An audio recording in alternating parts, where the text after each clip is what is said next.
So how does do you stay up at night saying how is Liquid Death going to stand out from a content and brand standpoint in this age of it's so easy to create this stuff?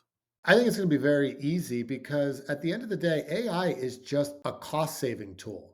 AI is not going to tell you what's going to make people laugh. And there's so much nuance in what makes people laugh.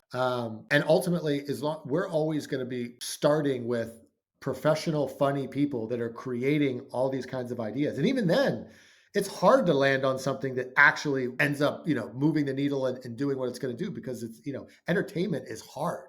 It's why there's so few hit TV shows or so few people that actually become famous influencers with millions of followers. And sure, you might end up spending so much time then trying to perfect every little detail the way you want that now the time investment you're making is starting to offset some of the cost.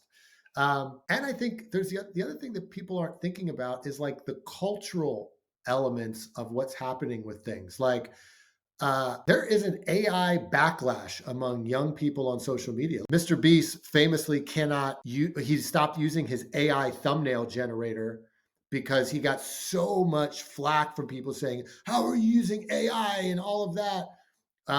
We put one AI static image at the beginning of a video that we did just because it was an old image of this model that it was impossible to track down to get a release from. So we said, hey, let's just use a piece of AI to create something that's kind of similar looking. It's only a static image for 2 seconds. Put it in the spot.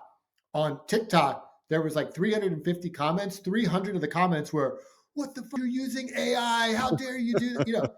So it's not just that easy, right? Like I think there's a lot of different things that happen. And primarily, I think AI is going to be most valuable for companies and people who don't really have any sort of creative or production knowledge, capabilities, like background, any of that. It's like you can go in with nothing and get something that's like okay pretty easily. But actually getting to great with it, that is still almost equally as hard, if not harder, than just doing it.